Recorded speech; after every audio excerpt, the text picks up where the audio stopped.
Valorant का नया agent 21 यानी कि वरुण बत्रा फाइनली गेम में लॉन्च हो चुका है। पूरा महीना रायट गेम्स ने इस एजेंट को टीज किया है अपने सोशल हैंडल्स पे, कभी कभी चाय समोसा खाते हुए तो कभी कभी और किसी के लाइव स्ट्रीम में दिखते हुए। इसके साथ साथ वैलोरेंट इंटरनेशनल लीग का रोस्टर लॉक 15 अक्टूबर को होने वाला है और ये हमारे पूरे सीन, इनफैक्ट सिर्फ हमारे ही नहीं बल्कि दुनिया भर में वैलोरेंट के पूरे सीन को रीसेट करने वाला है। ये इतना इंपॉर्टेंट क्यों है और कौन से प्लेयर्स किधर जा रहे हैं वो सब डिस्कस होगा आज के एपिसोड में, एंड तक देखना। बाकी गेम से भी ढेर सारे अपडेट्स हैं। शुरू करते हैं आज का एपिसोड। मैं हूं राहुल इंदुजा और आप देख रहे हो esports this week powered by global e sports.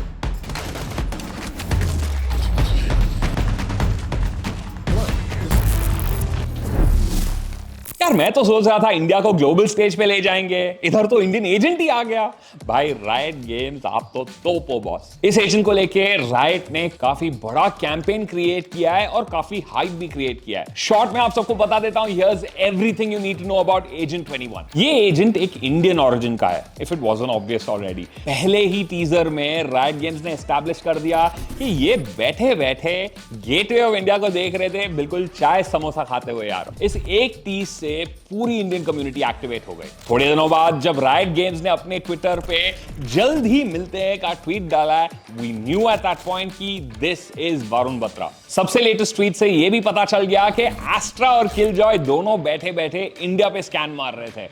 So at this point it's obvious Indian agent ही है। फिर उसके बाद अगर आप गेम के प्रैक्टिस रेंज में जाओगे और साइफर को ढूंढोगे, उसके बिल्कुल बगल में एक मॉनिटर का स्क्रीन है जिसपे आप अगर जाके इंटरैक्ट करोगे तो ये क्लिप प्ले होता है। Hard to call Varun Batra a target. No kidding, he's a legend. यार इस कैरेक्टर की कहानी ना रायट गेम्स बहुत डीपली बिल्ड करते आ रहा है, and to start with they made him look like the bad guy. लेकिन मेरा क्यों ऐसा फीलिंग है कि this is not the case. He is going to be one of the good ones. Astra, Brimstone, Viper, Omen, इन चारों controllers के बाद game में एक और नए कंट्रोलर की बहुत जरूरत थी, and finally Riot Games is delivered. And यार सारे एबिलिटीज के बारे में अगले एपिसोड में एक्सटेंसिवली डिटेल में बात करेंगे। अभी के लिए चलते हैं बाकी के प्रो प्लेयर्स के पास, सुनते हैं उनका क्या ओपिनियन था वरुण बत्रा को लेके। You think the new controller is going to be good? The new smoker is going to be like Viper, so there's going to be a water wall, and then you cannot shoot through the bubble. That better not be an ability. That better be a fucking ult. He's stylish, man. You know, stylish. Yeah, if I grow my beard a little bit, I can do some cosplay. अब चलते हैं international roster locks पे। पहले जो चीजें confirmed है उसकी बातें करते हैं। तीनों रीजन्स NA, EMEA, पैसिफिक में ढेर सारे नए साइनिंग्स दिखे गए। Global esports has signed G Aaron as the first player and IGL of our Valorant franchise roster। उनकी बैक स्टोरी की बात की जाए तो G Aaron एक नहीं बल्कि दो ई-स्पोर्ट्स टाइटल में एथलीट रह चुके हैं, Valorant एंड Crossfire। एजुकेशन देखा जाए तो Aaron एक आईवी लीग बैकग्राउंड से हैं।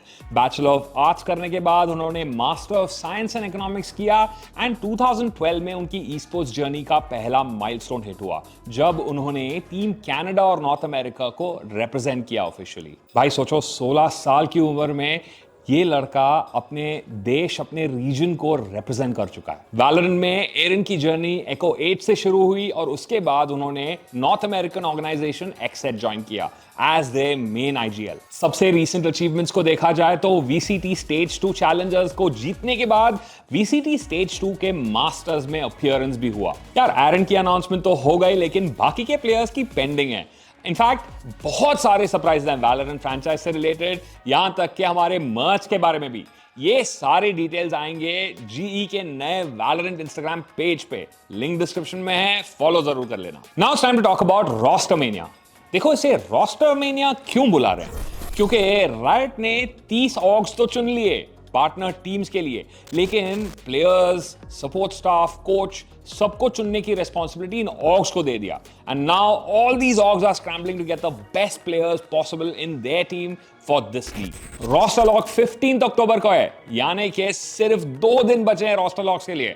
इसीलिए इस पागलपन रेस को रोस्टर मेनिया बुलाया जा रहा है। 2023 सीजन के लिए अब पूरा सीन रीसेट हो रहा है, एंड सिर्फ पार्टनर VCT टीम्स ही नहीं बल्कि नॉन पार्टनर टीम्स भी असेंशन की वजह से नए बड़े बड़े प्लेयर्स उठाने की कोशिश में लगे हैं। In fact it's so crazy out there that VCT winners 2022 के चैंपियंस इस्तांबुल विनर्स लाउड उन्होंने एक ट्वीट डाला और अनाउंस किया कि वो अब डिसबैंड हो रहे हैं। शुरू करते हैं एनए के डिस्कशन के साथ। सेंटिनल्स ने जेकिन को as a player and Syykoo को एज अ कोच एक्सेट से उठाया। Also Kaplan from Ghost Gaming is now part of Sentinels. Syykoo, Tarik और केपलिन के एक यूट्यूब वीडियो से पता चलता है that sentinels have every intention of going after a super team. An assemble a super team. We're not building a team that's going to be good next year. We're building a team that's going to win. After all the success of the previous year, controversial move में Sentinels ने Shazam और Dapper दोनों को अपने roster से हटा दिया है। Looks like an article just went out. I just found out with you guys. 3 years on a team and I find out like this. और लाउड के दो प्लेयर्स पैंकाडा और सैसी को साइन करने की रूमर्स अभी कम्युनिटी में हर जगह फैल रहे हैं। सुपर टीम की बात की जाए तो C9 भी अपना ही खुद का सुपर टीम बना रहे हैं विद ये एज देयर स्टार प्लेयर। अपने हेड कोच जेम्स और मिच दोनों को ड्रॉप करने के बाद वो अब गार्ड के MCE को साइन करने में लगे हैं। And along with that, rumor ये भी फैल रहा है कि Zelsis भी is all set to sign with Cloud9 for this amazing super team. अब ये था एनए का रोस्टर मेनिया। चलते हैं EMEA की तरफ, जहां टीम लिक्विड भी जोरों शोरों से तैयार हो रहा है। गैम्बिट से नैट्स और रेडगार को साइन करने की बातें चल रही है, along with जैम्पी एंड सोलकाफ जो उनके रोस्टर में ऑलरेडी हैं। And the fifth player is going to be Seth. अभी टीम लिक्विड ने अपने रोस्टर से दो इंपॉर्टेंट प्लेयर्स स्क्रीम और निवेरा दोनों को टाटा बाय बाय बोल दिया, which is scary to say the least because scream सबसे बड़ा स्टार है EMEA का। पता चला ये दोनों प्लेयर्स XMS के साथ कारमाइन कॉर्प्स के रोस्टर के लिए कंसिडर किए जा रहे हैं। फनाटिक के सुपर टीम को भी एक बहुत ही बड़ा बूस्ट मिलने वाला है as they are considering the addition of Leo from Guild Esports and Chronicle from Gambit Esports.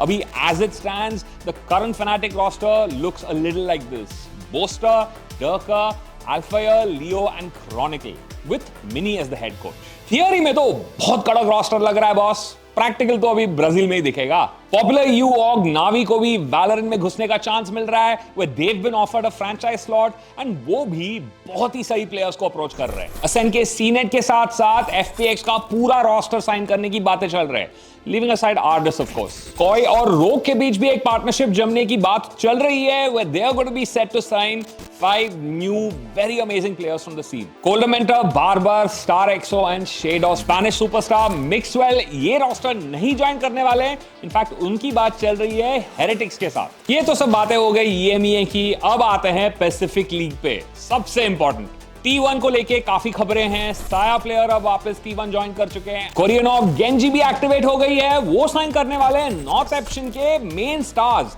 Meteor और बाली को। ऑफ कोर्स ये सब रूमर्स है according to Seoul G। RRQ ने भी अपना रोस्टर अनाउंसमेंट किया and they have retained their entire Indonesian current squad. इस रोस्टर में नेक्सी, केली, 2G, इमान FPS और टैबतॉल खेलेंगे। टैलेंट ईस्पोर्ट्स में भी अपडेट्स हैं। एक्सर्क्सिया का कोर और पातिपान दोनों ही टैलेंट ईस्पोर्ट्स के बैनर से प्रैक्टिस करते हुए दिखे। और भी काफी सारे खबरें हैं, अगले एपिसोड तक सारे ऑफिशियल अनाउंसमेंट्स भी आ जाएंगे। यार रोस्टर मेनिया तो चलते ही रहेगा, लेकिन एक्शन की कोई कमी नहीं है वैलोरेंट में। इंडियन वैलोरेंट की सीन को देखा जाए तो TEC चैलेंजर्स एक अहम मोड पे पहुंच चुका है। इसके खत्म होने के बाद ही इमीडिएटली GXR का नया टूर्नामेंट भी आने वाला है, वैलोरेंट इन्विटेशनल का। ये इवेंट का प्राइस पूल है $100,000 यानी कि 80 लाख रुपए।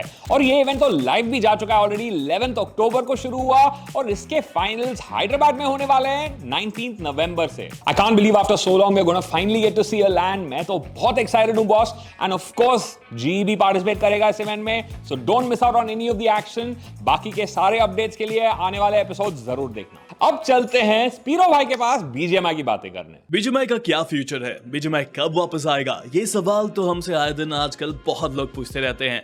बट अगर फ्यूचर की बात करें तो एक चीज है जो फ्यूचर में काफी ज्यादा चल सकती है और वो है NFTs, नॉन फंजिबल टोकन। और ऐसे ही गेमिंग NFTs को लेके आ रहा है स्टैन। जॉनथन और बहुत ही ज्यादा अमेजिंग प्लेयर्स की NFTs को वो लॉन्च कर रहे हैं और अभी रिसेंटली उन्होंने OR जेली की NFT का प्री सेल किया था जो 3 घंटे में सोल्ड आउट हो गया। स्टैन की NFTs अच्छी चल रही हैं, देखते हैं क्या होता है फ्यूचर में। वैसे फ्यूचर की बात करें तो फ्यूचर काफी तेज लग रहा है मुझे, क्योंकि अब 5G आ चुका है और हमारे गेमिंग कम्युनिटी के क्रिएटर्स ने भी एयरटेल 5G प्लस का एक इवेंट अटेंड किया। 5G की स्पीड है बहुत तेज एंड लग रहा है कि फ्यूचर में किसी भी गेमर को लैग की प्रॉब्लम तो नहीं होगी। वैसे फ्यूचर की बात करें तो बहुत सारे ऑर्गेनाइजेशंस हैं जो फ्यूचर में नहीं प्रेजेंट में जीना पसंद करते हैं और इसी वजह से निग्मा गैलेक्सी ने अपनी भारत की दोनों लाइनअप्स को डिसबैंड कर दिया है। जी हां, फ्री फायर और BGMI दोनों ही गेम्स कहीं ना कहीं बैंड हैं या ब्लॉक्ड हैं भारत में। एंड इसी वजह से एनिग्मा गैलेक्सी जो कि एक इंटरनेशनल ऑर्गेनाइजेशन है, अपनी भारत की दोनों लाइनअप को वो डिस्बैंड कर चुकी हैं। अब देखते हैं फ्यूचर में क्या होगा, क्या गेम वापस आएगा तो एनिग्मा गैलेक्सी भी वापस इंडिया में आएगा, या फिर ये भारत में एनिग्मा गैलेक्सी का अंत था। हम जानते हैं कि एनिग्मा गैलेक्सी के जो प्लेयर्स हैं फ्री फायर और बीजीएमआई के, वो काफी स्ट्रॉन्ग है। जब गेम वापस आएगा आई वुड लव टू सी वो कौन से स्क्वाड्स में जाने वाले हैं। प्लेयर एक्सचेंज की हम बात कर ही रहे हैं तो सेंसे अभी अपनी लाइव स्ट्रीम पे आए थे, उन्होंने बताया कि स्नैक्स अब एक्सो का हिस्सा नहीं है और स्नैक्स ने एक्सो को अपनी मर्जी से छोड़ा है। ऐसा कोई सीन नहीं, कोई लड़ाई झगड़ा कुछ नहीं हुआ है। जो उसे सही लगा, जो उसे लगा कि मतलब उसके फ्यूचर के लिए बेटर होगा, उसने वही करा। वो एक नई टीम की तलाश में है और जब गेम वापस आएगा तब हम जरूर देखेंगे कि स्नैक्स कौन सी टीम को ज्वाइन करते हैं। एक जगह जहां लाइनअप डिस्बैंड हो रही है वहां टीएसएम अपनी बीजीएमआई लाइनअप के लिए एक नए कोच को लेके आते हैं। जी हां, अभी रिसेंटली एक ट्रेलर लॉन्च किया टीएसएम ने, जहां पे उन्होंने गेमर एक्स मायावी को टीएसएम की बीजीएमआई लाइनअप का नया कोच अपॉइंट किया है। कांग्रेचुलेशंस मायावी, good luck for the future. तो ये तो थी बीजीएमआई की खबरें। आप चलते हैं औरों के पास फटाफट से। फ्री फायर कम्युनिटी के रिसेंट सिचुएशंस के चलते एनिग्मा गैलेक्सी ने अपना फ्री फायर रोस्टर रिलीज कर दिया है। But along with all this, total gaming, India's one of the biggest gaming content creators, is now partnered up with stand, which is a fan engagement platform based out of blockchain। वैसे call of duty mobile की community भी ना ज्यादा पीछे नहीं रही। Recently जियो games ने host किया कॉल ऑफ ड्यूटी मोबाइल के इंडियन सिनेरियो का पहला लैन इवेंट, एंड नो सरप्राइजेस, वहां पे भी गॉड लाइक ई स्पोर्ट्स की टीम ने जीत हासिल करा। What a team these guys have become in the recent years। And ये तो बस शुरुआत है, आगे आने वाले समय में और भी कॉल ऑफ ड्यूटी मोबाइल की कम्युनिटी में हमें लैंड इवेंट्स देखने को मिलेगा। But with that being said, Jagran play का भी इवेंट जोरों शोरों से चालू है। इनवाइटेड क्वालिफायर्स इसी हफ्ते खत्म हुआ, जहां से reverent e sports, enigma gaming, God like e sports and vitality e sports की टीम ग्रैंड फाइनल्स के लिए क्वालिफाई हो चुके हैं। इन टीमों को ज्वाइन करेंगे 4 और टीमें जो ओपन क्वालिफायर्स से आ रहे हैं, and they will fight out together for the lion's share of 20 lakh rupees। Sky Sports has partnered with 8-Bit Creatives to bring the Pokemon Unite Streamer Showdown featuring Scout, Mortal and many more। दोनों ही parties ने agree किया है कि वो Indian gaming community को और diversify करवाना चाहते हैं with more esports title। This is such a great initiative from these guys। One of the biggest tech YouTubers, Arun Mukesh Maini, commonly known as Mr. Who's the Boss, faced backlash from the Pokemon Unite community क्योंकि उन्होंने अपने video में कहा कि game के monetization mechanics एक scam है। And ये सुनकर पोकेमॉन यूनाइट की कम्युनिटी काफी कंटेंट क्रिएटर्स नाखुश हुए and they explain how his statement was wrong. यार माहौल तो बहुत तेजी से आगे बढ़ रहा है और रोस्टर लॉक के बाद ना असेंशन टीम्स भी बहुत जम के टक्कर देंगी to make sure that they get into the league. देखो, what does all this mean for Valorant esports in our region? It means that skill cap भी बढ़ेगा, प्राइस पूल भी बढ़ेंगे, सब लोग टीम्स, प्लेयर्स, कोचेस जम के टक्कर देंगे to try and make it into the league. And this is just great for Indian esports यार। The stakes are going to go through the roof। 2023 का सीजन बहुत मजेदार होने वाला है एंड सारे अपडेट्स हमारे जी के सोशल्स पे दिखेंगे, तो फॉलो जरूर कर देना यार। जब तक ये वीडियो लाइव जाएगा तब तक आई एम श्योर और भी प्लेयर साइनिंग्स हो जाएंगे। कमेंट्स में हमें जरूर बता देना अगर हमने कुछ मिस कर दिया हो। लाइक कर देना, शेयर कर देना अपने सारे दोस्तों के साथ। मेरा नाम नहीं है और मैं ग्लोबली स्पोर्ट्स का प्लेयर 2 नहीं हूं। अगले एपिसोड में मिलते हैं यार, चलो बाय।